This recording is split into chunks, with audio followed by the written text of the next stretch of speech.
Hello everyone, आज हम जो डिस्कस करेंगे वो है ऑर्बिटल वेलोसिटी। तो ऑर्बिटल वेलोसिटी क्या होती है इसके बारे में आज हम समझेंगे। तो सबसे पहले हम डेफिनेशन को रीड करते हैं, उसके बाद देखते हैं क्या होता है। ठीक है, तो the velocity required to put a satellite into किसमें its orbit around the earth is called the orbital velocity. Means ये है कि जितनी वेलोसिटी से किसी सैटेलाइट को ऑर्बिट में सेट करने के लिए चाहिए होती है वो उसकी ऑर्बिटल वेलोसिटी कहलाती है। मतलब फिर से देखते हैं, फिर किसी सैटेलाइट को किसी ऑर्बिट में सेट करने के लिए या उसको घुमाने के लिए ऑर्बिट में जितनी वेलोसिटी की रिक्वायरमेंट होती है वो उसकी ऑर्बिटल वेलोसिटी होती है। ठीक है, तो यहाँ पे देखते हैं कि जैसे ये अर्थ है और ये यहाँ पे हमारी सैटेलाइट है घूम रही है, तो मतलब जितनी इसकी वेलोसिटी जिस वेलोसिटी से ऑर्बिट में घूम रही है वो उसकी ऑर्बिटल वेलोसिटी है। राइट, ठीक है, समझ गए? ठीक है, समझ ही गए हम, कोई दिक्कत नहीं। मान लो कि जो अर्थ की जो रेडियस है इसका एक्सप्रेशन भी हम करेंगे, तो इसमें क्या रहता है कि अर्थ की एक रेडियस है आर, कैपिटल आर लेंगे, और ये एच सरफेस से एच हाइट पर है। ठीक है, सरफेस से कितने हाइट पर है? एच हाइट पर है। तो और वी नॉट वेलोसिटी से ये मूव करते हैं, तो इसके लिए वी नॉट की वैल्यू को हमें फाइंड आउट करना है। ठीक है, चलिए, तो सबसे पहले हम क्या देखेंगे कि भैया सबसे पहले इस पर क्या चीज लगेगी। देखो, सबसे पहले वो एक सेम चीज लगनी होती है, क्या लगेगी? ग्रेविटेशनल फील्ड लगा हुआ है, ग्रेविटी लगी हुई वहां पे रखा हुआ है एच हाइट पे। चलिए, तो सबसे पहले हम क्या निकालते हैं? फोर्स ऑफ ग्रेविटेशन निकालते हैं। तो एफ आपका निकला, जी रहा एम और स्मॉल एम। अच्छा, आर यहाँ पे कितनी होगी? यहाँ से सेंटर से इसके सेंटर पे इसका जो रेडियस है वो हमने अनलिजिबल मान लिया, तो आर प्लस एच लेंगे, तो आर प्लस एच ये हमारी होगी फोर्स जो कि लगी हुई है। ठीक है, क्योंकि वो v वेलोसिटी से मूव कर रहा है, और जब हमें पता है कि जब कोई भी ऑब्जेक्ट या कोई बॉडी किसी सर्कुलर पाथ में घूमती है तो उस पर एक फोर्स और भी लगता है। कौन सा? Centripetal force. ठीक है, तो जो सेंट्रीपिटल फोर्स है वो क्या होता है? वो भी फोर्स है, सेंट्री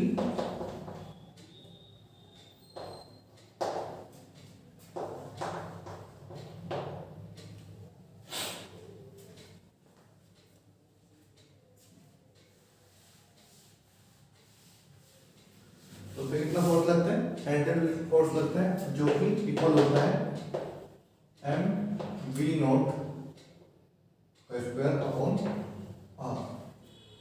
ठीक है, और यहाँ पे आर क्या है? आर है यहाँ पे आर प्लस एच। राइट, तो ये सेंट्रीपिटल फोर्स है, इसको हम जी करेंगे। ठीक है, ये ग्रेविटेशनल फोर्स लगा हुआ है, इसको जी कह सकते हैं।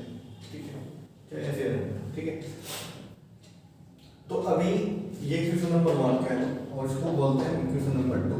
तो हमें क्या दिख रहा है कि जो इक्वेशन नंबर 1 है और इक्वेशन नंबर 2 है, जब भी कोई ऑब्जेक्ट किसी सर्कुलर पाथ में घूमते हैं तो दोनों फोर्स आपस में इक्वल होता है। अगर ये दोनों फोर्स आपस में इक्वल नहीं होंगे तो ये मूव नहीं कर पाएगा। ये तो इनसाइड द सेंटर या टुवर्ड द सेंटर कोई बैंड हो जाएगा या आउटसाइड हो जाएगा, तो दोनों में से किसी भी साइड को मूव करेगा तो सर्कुलर पाथ नहीं लेगा। ठीक है, टेढ़ा मेढ़ा पाथ लेगा। ठीक है, अब कभी कम हो रहा है कभी ज्यादा हो रहा है, तो इससे क्या होगा कि जो मैग्नीट्यूड है हर बार में चेंज होता रहेगा, तो उसका जो पाथ है वो सर्कुलर ना होके कोई अदर पाथ बन जाएगा। ठीक है, अगर ये सर्कुलर पाथ में मूव करता है तो इसका मतलब है कि दोनों सेंट्रीपिटल फोर्स और जो ग्रेविटेशनल फोर्स है दोनों आपस में क्या होंगे? इक्वल होंगे। ठीक है, तो आपके जो फोर्स है वो क्या होंगे? इक्वल। सपोज कर लिया हमने, अगर इक्वल होंगे तो ही ये सर्कुलर पाथ में मूव करता है, इस बात का मतलब। ठीक है, तो अब दोनों की वैल्यू हम रखते हैं। ठीक है, तो हमने यहाँ पे दोनों की वैल्यू रख ली और ये अपना हो गया एम वी ओ और यहाँ पे आर प्लस। ठीक है, यहाँ पे पावर कितनी है? 2, इसे पूरी कट गई पावर। ठीक है, और एक m से m कैंसिल हो गया। तो अभी हम क्या करेंगे, हम यहाँ पे b नोट की वैल्यू निकालेंगे। तो b नोट की वैल्यू जैसे निकालेंगे तो हमें क्या मिलेगा, g m मिलेगा और r प्लस h का रूट मिलेगा, राइट। सीधा मैंने रूट ले लिया, अभी स्क्वायर की वैल्यू निकलेगी तो कोई दिक्कत नहीं है, हमें सीधा रूट ले सकते हैं, ठीक है। यहाँ से हमें इसकी वैल्यू निकालनी है, ऑर्बिटल वेलोसिटी की वैल्यू निकालनी है, ठीक है। तो ये हमारा एक्सप्रेशन आ गया v0 equal to G R का रूट। तो हम इसकी वैल्यू निकाल सकते हैं। तो वैल्यू निकालने के लिए हमें क्या करना पड़ेगा कि जी की वैल्यू होती है हमारी 9.8 मीटर पर सेकंड स्क्वायर, ठीक है। और आर की जो वैल्यू होती है वो होती है 6.4 10 की पावर 6 मीटर, ठीक है। ये वैल्यू होती है। तो ठीक है, वैल्यू को जैसे हम इसमें रखेंगे, इसको मैं अभी फिलहाल के लिए इसको रख कर देता हूँ, ठीक है। तो जैसे हमने इसकी वैल्यू को रखेंगे तो हमें मिलेगा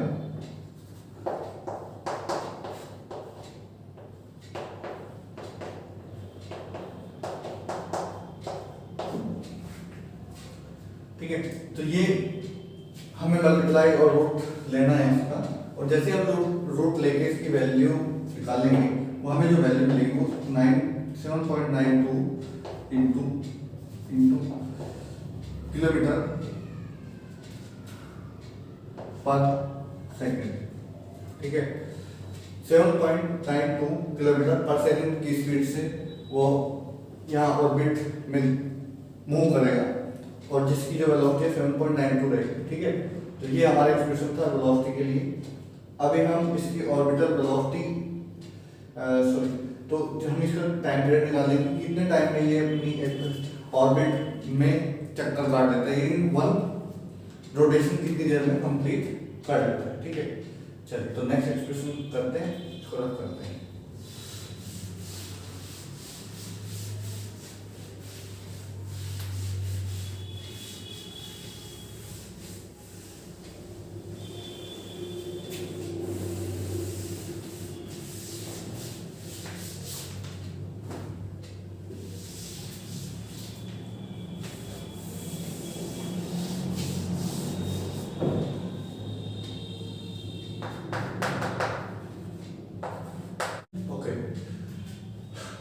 तो देखिए अभी हम बात करेंगे टाइम पीरियड की। तो जो टाइम पीरियड है, time period of the satellite, ये एक कंप्लीट रोटेशन, ठीक है, कंप्लीट ऑर्बिट को पूरा करने के लिए जितना उसको टाइम लगता है वो हमारा कहलाता है time period. Time taken by the satellite to complete the one orbit around the earth is called the क्या period of time period of satellite, ठीक है। तो टाइम पीरियड ऑफ सैटेलाइट कहलाता है, मतलब एक रोटेशन को कंप्लीट करने में जितना समय लगता है वो हमारा एक टाइम पीरियड ऑफ रोटेशन या सैटेलाइट कहलाता है, ठीक है। एक चक्कर को पूरा करने के लिए कितना टाइम लगता है, ठीक है, उसके लिए निकालते हैं। देखिए भैया इसमें जो टाइम पीरियड है, कितना टाइम पीरियड को हमने टी से डिनोट करना है, ठीक है। तो ये सैटेलाइट यहाँ से घूम रही और यहाँ पे आके रुकी, तो ये इसका एक कंप्लीट ऑर्बिट हो गई। तो कंप्लीट ऑर्बिट में कंप्लीट रोटेशन हो गई, ठीक है। अब ये क्या है, अब देखो वेलोसिटी टाइम पीरियड निकालना है। टाइम का जो फॉर्मूला होता है वो क्या होता है, डिस्टेंस अपॉन वेलोसिटी होता है, राइट। तो डिस्टेंस कितनी कवर करी होगी इसमें, कैलकुलेशन कर सकते हैं, बिल्कुल कर सकते हैं। ये आप देख पा रहे हैं ये सर्कमफ्रेंस है, ठीक है, सर्कुलर पाथ है, और ये लेंथ टी है, ठीक है। लेंथ कितनी कवर कर दी इसमें, सर्कमफ्रेंस जितनी होगी, तो सर्कमफ्रेंस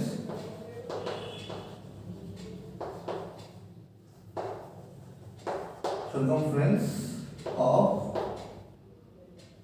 ऑर्बिट, ठीक है, अपॉन में कितना ऑर्बिटल वेलोसिटी,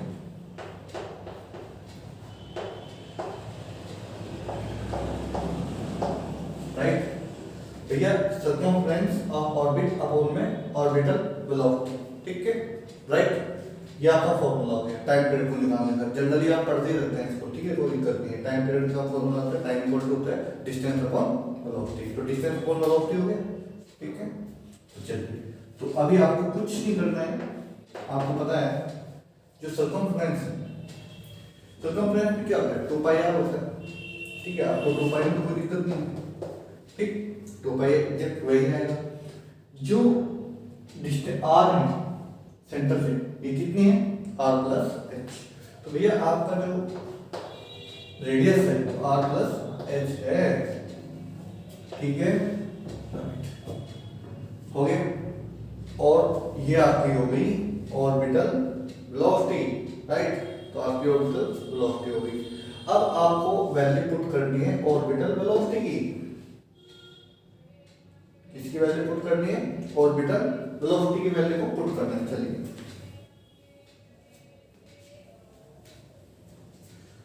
इसको मैं रब कर दूं, मैं अपने शुरू किया था।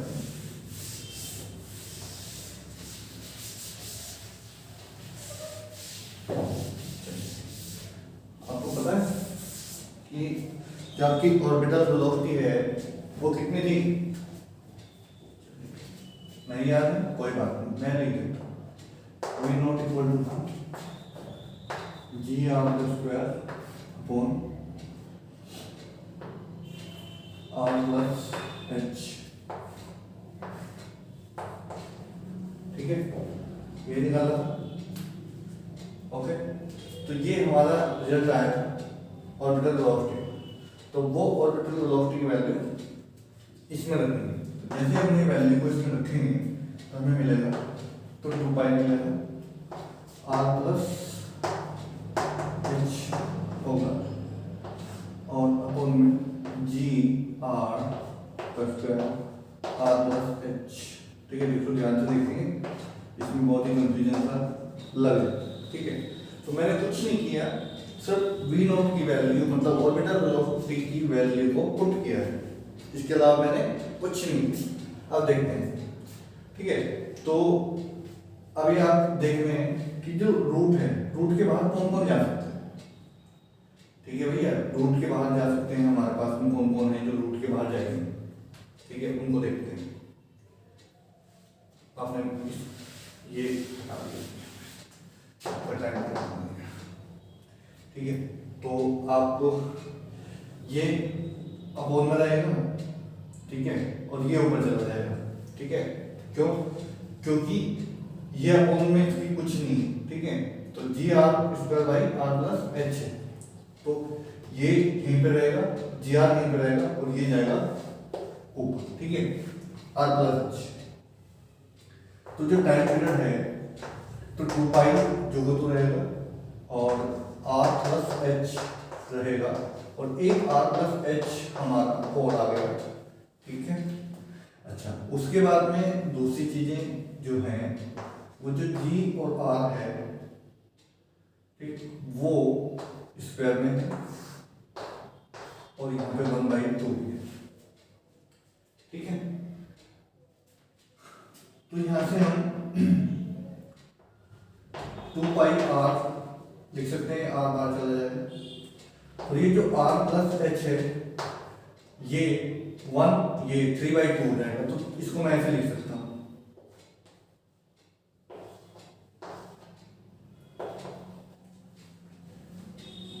लिख सकता हूं कि नहीं लिख सकता हूं।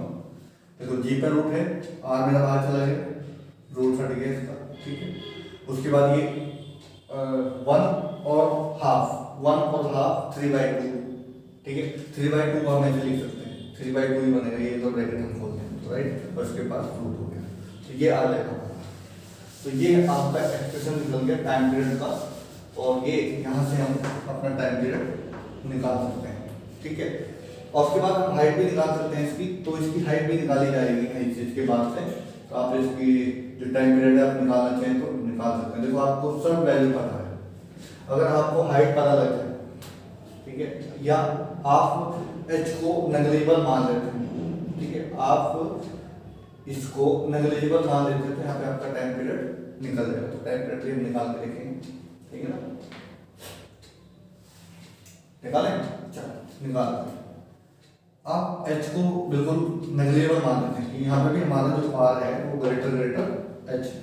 ठीक है, तो आपका जो आर है ग्रेटर एच है, तो इसका मतलब क्या होगा, यहाँ पे एच कट गया, मतलब एच देखो 2/2 ऐसे नहीं होगा, यहाँ से R3 बाई जी 1/2, ठीक है।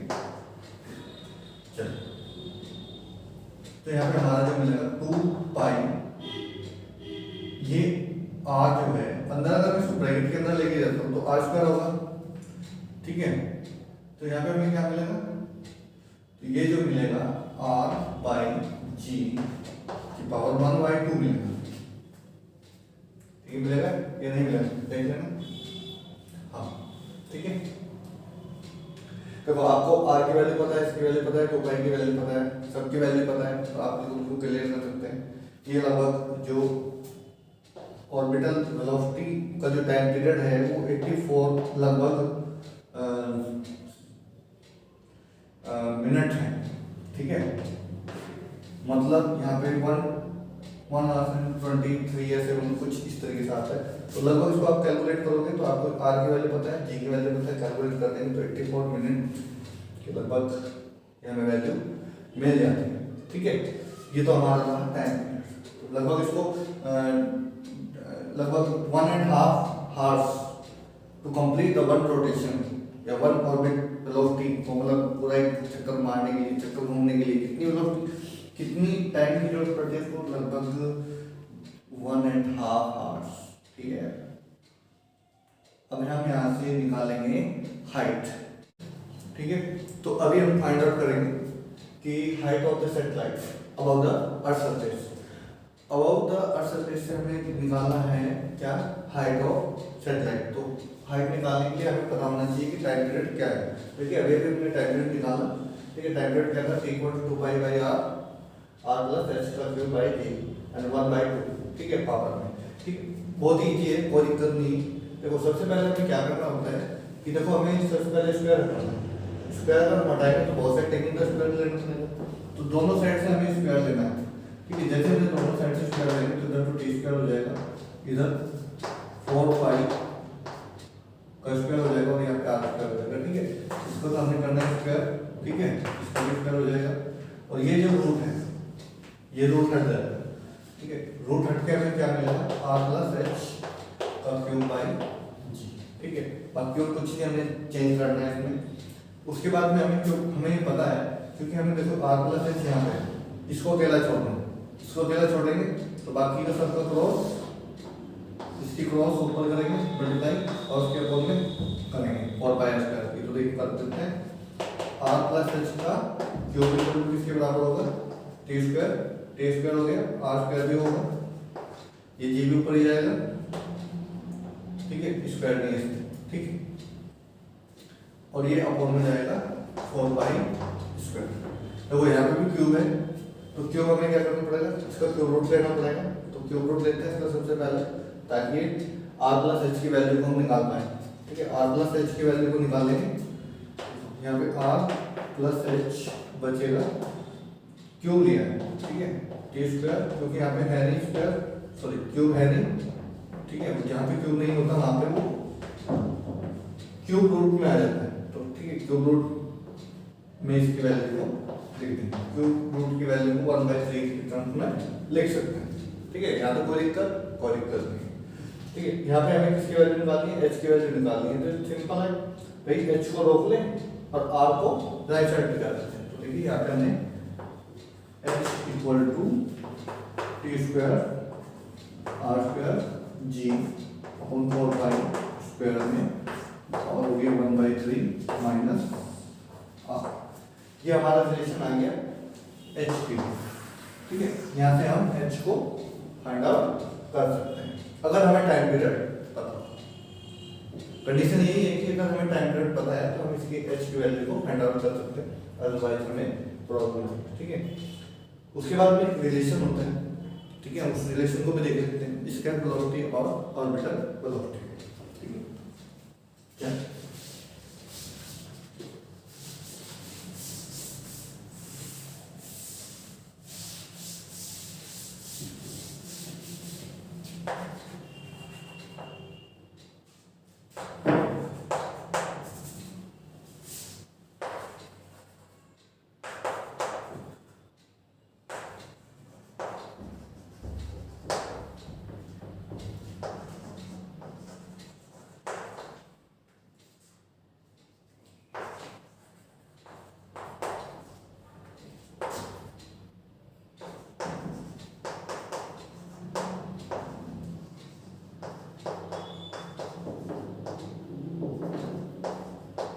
एस्केप वेलोसिटी और ऑर्बिटल वेलोसिटी के बीच में रिलेशन बनाना है हमें।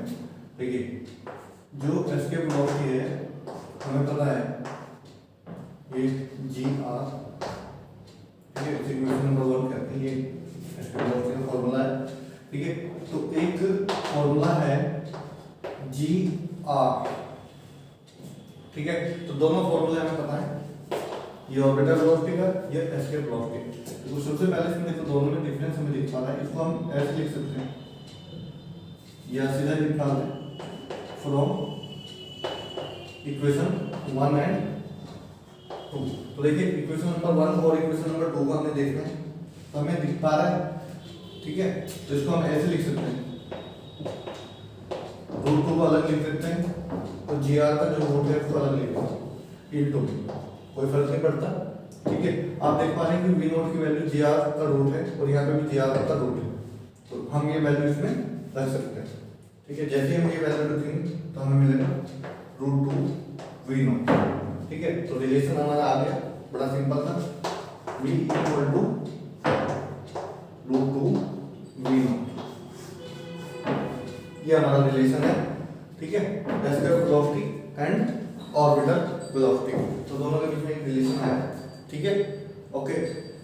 तो ये हमारा एक्सप्लेनेशन काफी इजी था, and thank you for watching, okay, goodbye, take care, thank you.